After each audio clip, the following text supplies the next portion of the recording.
Hello folks, this is Tarrker the Nude, aka Nafe, with another Subnautica video for you. This time I'm going to be narrating, and the point of this video is to search out the feasibility of the, what's it called, the personal defense system, I think it is, the PDS, or I don't know. Hang on, I'll check it out. Alright, I'm back. So, it was apparently the Seamoth Perimeter Defense System is what it's called right now in the game. I wasn't that far off. I got the abbreviation sort of right. It's basically, if you haven't done it yet, spoiler warning. Not that it's really a spoiler, but, ooh, an electric eel. That's cool. This is just filler footage so I can do the intro. Anyway, yeah, the point defense system uses energy from your Seamoth, and you charge it up and it zaps everything nearby. This is all pre-recorded footage, so I kind of already know the results, but I'm going to go over it with you guys anyway. So far it seems like charging up the system all the way doesn't do any more damage, it just increases the radius or range of the weapon. As a single click seems to kill a lot of lower, like smaller creatures regardless. So, alright, there we go. So here we are in my moon pool. I've got my Seamoth Nafe 1 all ready to go. I'm just going to hop in, and we're off for a spin. It's got all the mods, as you can see down below. I spawned this world specifically for this test as a survival world, and then made myself creative to get all the stuff I needed for the test. But you can see up top there's kind of a weird water glitch.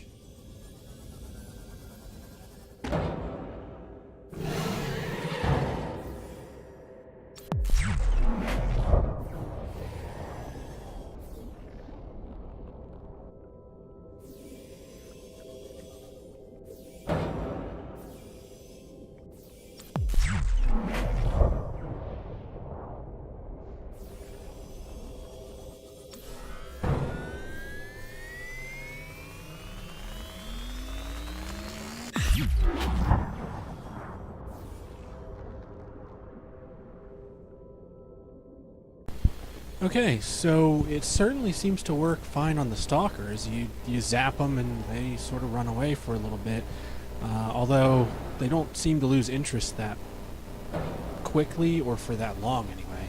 But that's probably just the Stalker AI. So there's that.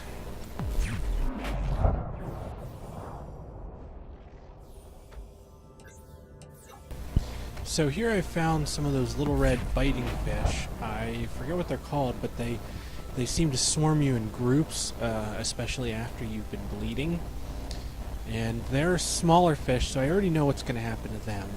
If you so much as tap the Seamoth defense system, it instantly kills, well, almost instantly. Sometimes it takes 2 shots. But it kills all the smaller fish, like the biters and the peepers and those things. Whereas charging it up just makes the radius bigger. But yeah, the Seamoth Perimeter Defense System works beautifully on Sandsharks. You just tap them once and they go flying. They go running for the hills, just really quick. And usually they go far enough away that they'll burrow themselves again, and you won't have to worry about them until you find them.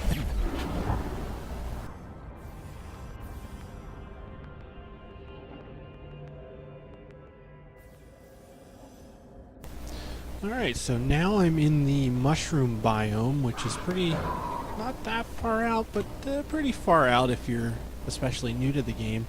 And I'm looking for those heavily armored toothy fish known as Bonesharks. I'm trying to only test the Seamoth defense system on creatures that spawn in naturally in my world rather than spawning them with commands, so that hopefully people who watch the video will get the same results in their own world. But it's a little difficult to get the creature's proper AI reaction to being zapped when you're in an enclosed space like a cavern, or in this case, you know, mushroom forest, because they just sort of bounce off of the obstacles, and sometimes they even glitch out. The game is still early access after all. So here I found an open area and spawned a bunch of Bonesharks so I can test the system out on them.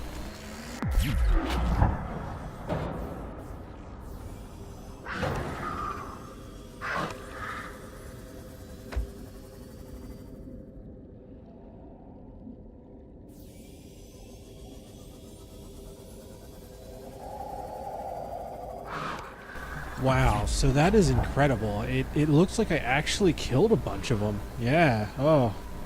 Dang, sorry Bonesharks that I created myself.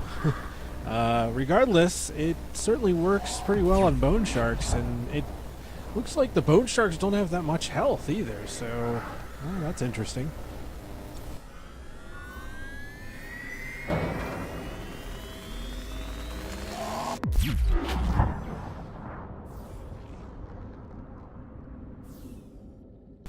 I'm so evil. I'm a murderer. What?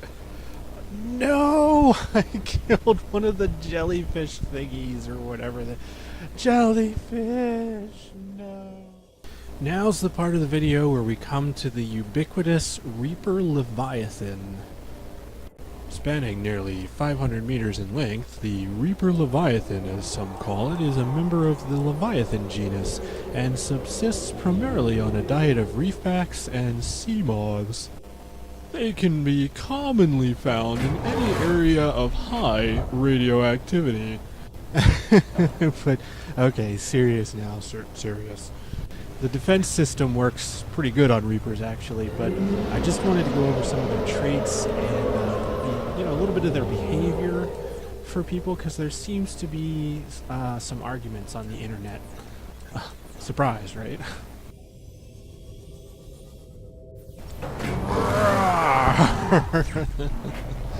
So just there I was flashing my lights in his face to try and get him to actually attack me.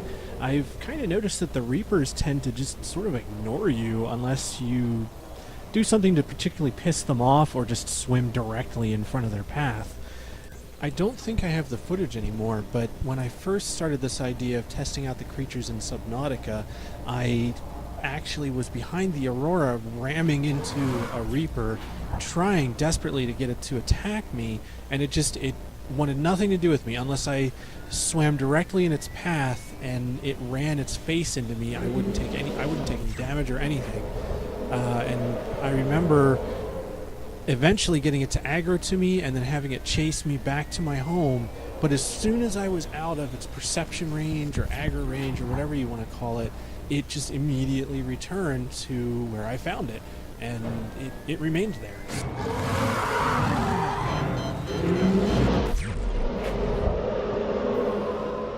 Here's a little bonus footage of me attacking a Reaper so you guys can see what kind of damage the Reaper actually does and all that.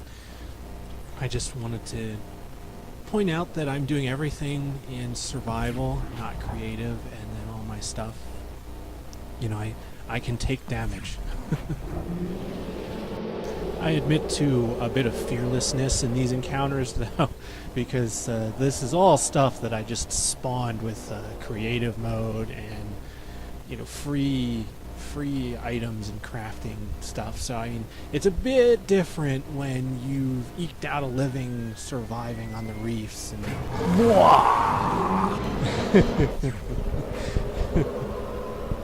It's just not as funny when your Seamoth is made from materials gathered meticulously by hand from fairly dangerous locations in survival mode. I managed to find an Ampeel right after tangling with that second Leviathan, and the defense system seems to work pretty well against him here. I'm actually taking way more damage just trying to shock him than I did just letting some Reapers chew on me.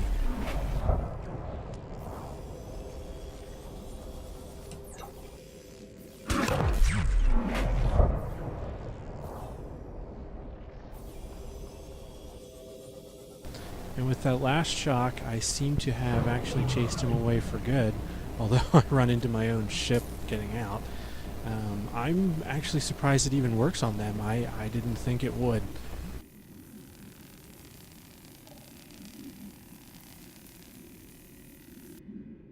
Emergency. 10 seconds of oxygen remaining.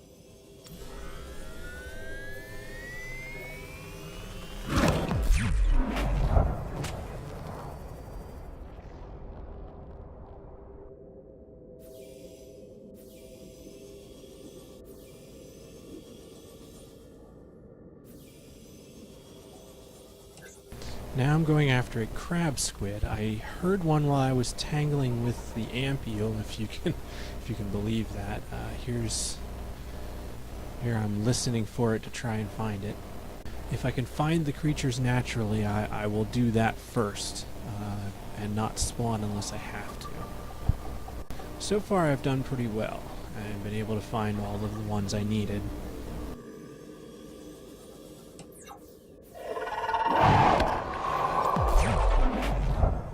But it looks like the Crabsquids aren't chased away, but they do kind of lose interest when you shock them. Just blast them again.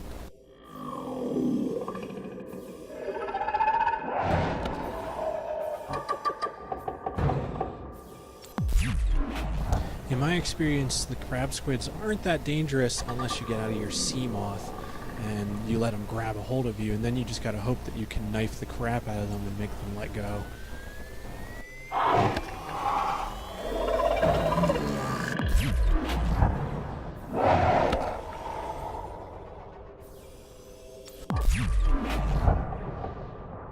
Now I'm just torturing the poor thing.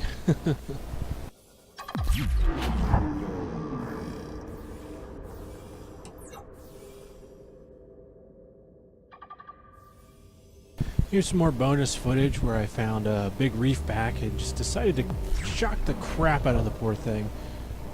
You can skip forward a minute and a half or so if you think this is going to be boring, or if large alien animal torture isn't your thing. I've shocked these guys quite a bit in the past, and I mean, they have a ton of hit points. The only way I've ever been able to kill one is by knifing it with the thermal blade. And here's the carnage caused by a full charge of the system. So that really only leaves 2 more things to test out, and that's the other Leviathan species, which is the Sea Dragon and the Sea Emperor. So now I'm going to spawn in a Sea Dragon.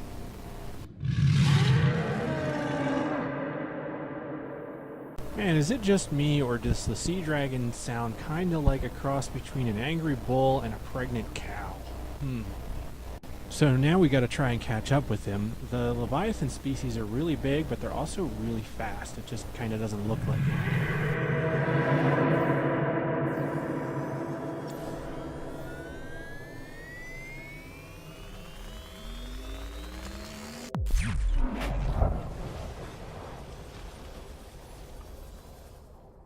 Well, it seems like the Seamoth perimeter defense system works even on the Sea Dragon. That kind of makes it a sort of super weapon within the game, seeing as it works against every enemy in the game. I've yet to find a creature of any kind in this game so far that it doesn't chase away and injure somehow.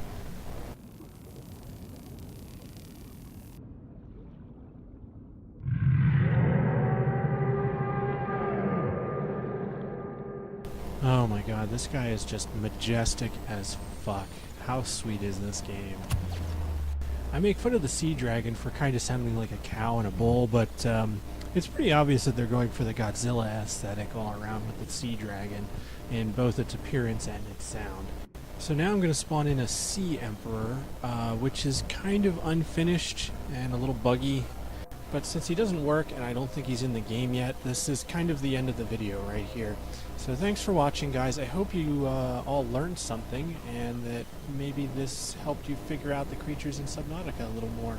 Welcome aboard, if you liked what you see, please feel free to like and subscribe. I make videos pretty frequently, but you're welcome to get onto my channel or just comment here if there's something in particular you're wondering about and you'd like to see a video made out of.